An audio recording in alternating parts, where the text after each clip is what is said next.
A ringing phone, a totally routine conversation between a husband and a wife at the end of a long workday. They were making plans for the evening, talking about their kids, a toddler and an infant, and the simple, beautiful life they were building. Then a sudden change in her voice, panic, fear, a desperate plea that would echo in her husband's memory forever. A plea about their children. Seconds later, the line went silent.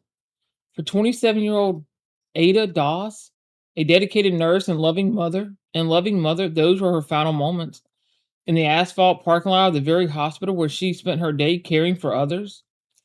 This is a story of a life cut tragically short, a family's fight for justice, and the cracks in the system that may have allowed a killer to be waiting at the end of a caregiver's shift. On the afternoon of May 12th, 2024, Ada Doss finished her shift as a nurse care case manager at DCH Regional Medical Center in Tuscaloosa, Alabama.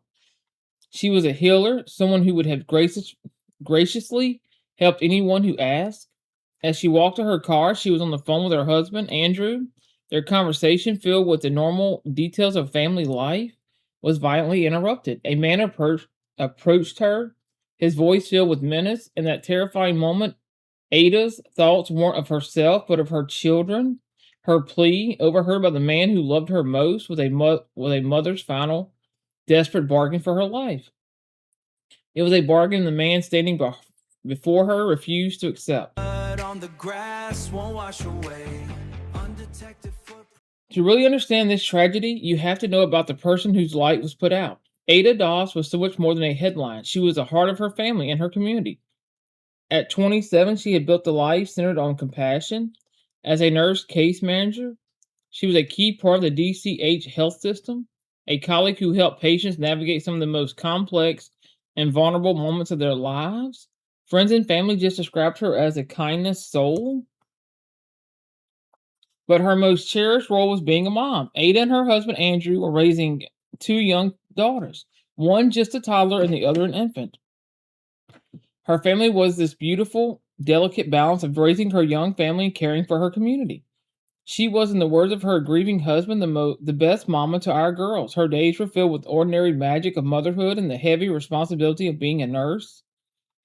She was the person you'd want by your side in a crisis, the calm, capable presence in a storm. But on May 12th, she was simply a mom trying to get home to her babies with a future of scraped knees, bedtime stories, and graduations stretching out before her, a future that was stolen in a matter of minutes. The end of a shift for a hospital worker is a moment of release, a deep breath between the world of saving lives and the world of living your own. For Ada Dawes, that moment began as she walked across the DCH South parking lot. But on this day, the familiar path to her car became a hunting ground. The man who approached her was identified as 41-year-old Matthew James Taylor. Investigators say he was armed with a handgun and that he demanded her car keys. Ada tried to walk away to get some distance, but Taylor allegedly chased her. The conversation on the phone with her husband went from calm to pure terror. Andrew Doss was forced to listen, helpless, as his wife's final moments unfolded. He heard her plead for her life, her words a heart-wrenching reminder of the two small children waiting for their mom to come home. According to the wrongful death lawsuit filed by her husband, her last words were, "Please don't, I have babies," then a single gunshot. Police state that after shooting Ada, Taylor went through her belongings and tried to get into her car. The attack was brutally fast. Officers arrived within minutes and found Matthew Taylor still near the scene. Just feet from her where Ada lay mortally wounded. He was taken into custody almost immediately, but for Ada Doss, it was too late. She was pronounced dead in the same parking lot where she had so often started her journey home. So who was Matthew James Taylor? The 41-year-old now charged with capital murder wasn't a stranger to the system, but in a completely different way. The story that emerges from court documents and investigators is one of a man in severe mental health crisis. His attorneys have stated he was a long history of severe mental illness, including a diagnosis of bipolar disorder with schizoaffective disorder, and had been admitted to psychiatric facilities more than 30 times. On the day of the shooting, Taylor was allegedly in crisis. It had been reported that he was dropped off at the DCH emergency room entrance earlier that day by someone who said Taylor was having a manic episode. According to a timeline released by the hospital, this was almost 2 hours before the fatal shooting. Hospital officials have maintained that Taylor never entered the building, never registered as a patient, and never presented himself for care. He just remained on or near the hospital campus, shirtless, shoeless, and eventually armed. Investigators also believe that before this deadly encounter with Ada, Taylor had tried to rob another woman in the same area. His behavior after his arrest was described as bizarre and disruptive, which led to a court order for him to have involuntarily medicated while in custody. His attorneys have since questioned his competency to stand trial, and he was moved to the Taylor Hardin Secure Medical Facility for evaluation. The man who pulled the trigger was, by all accounts, profoundly unwell, a fact that would become central to the question of how this could have happened. A grieving husband's pain soon turned to a search for answers, and that search led right back to the hospital. Just over a month after his wife's death, Andrew Doss filed a wrongful death lawsuit against the DCH Health Care Authority. The security firm Universal Protection Services, also known as Allied Universal, and Matthew Taylor. The lawsuit alleges that Ada's death wasn't just a random act of violence, but a preventable tragedy caused by a complete breakdown in security. The suit claims that both hospital and security personnel were told that Taylor was on the property and acting erratically, but failed to do enough to find him or assess the threat. It argues that Taylor was allowed to loiter on the campus for hours, despite being shirtless, shoeless, and armed, for healthcare workers who walk these same paths every day. It was a terrifying confirmation of their worst fears.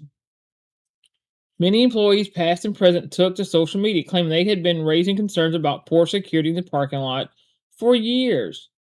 In a surreal twist, Matthew Taylor's mother and later Taylor himself filed a separate lawsuit against the hospital. Their suit claims that staff ignored his mental health crisis and refused him emergency care when he was dropped off. DCH has denied these claims, stating he was never a patient that day. But together, the lawsuit paint a damning picture of a system that allegedly failed on two fronts.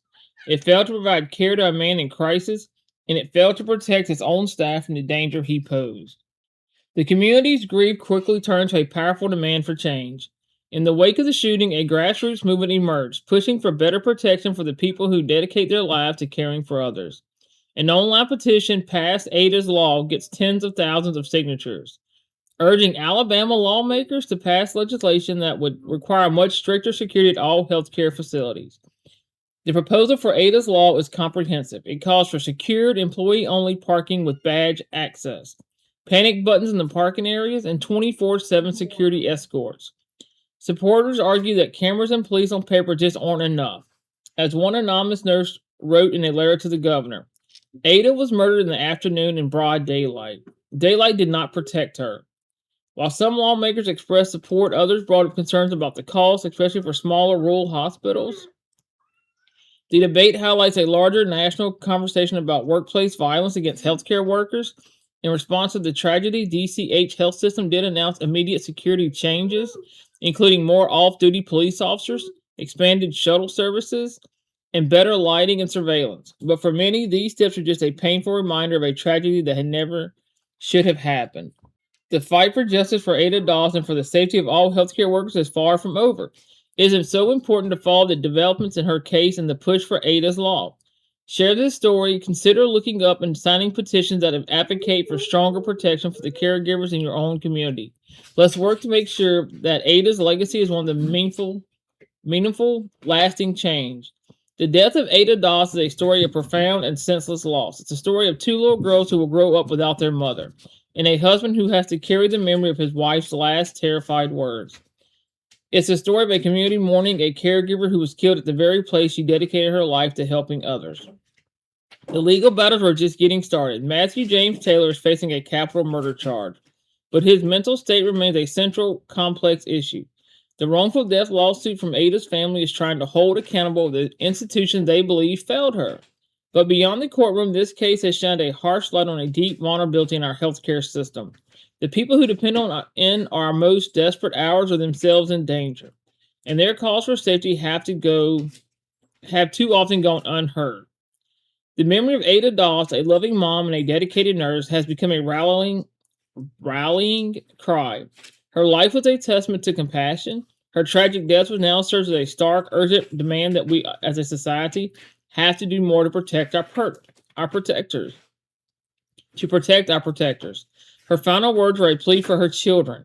But that echo now is a plea for all of us to make sure no one else has to die simply trying to get home from a day of saving lives. On the grass won't wash away undetected.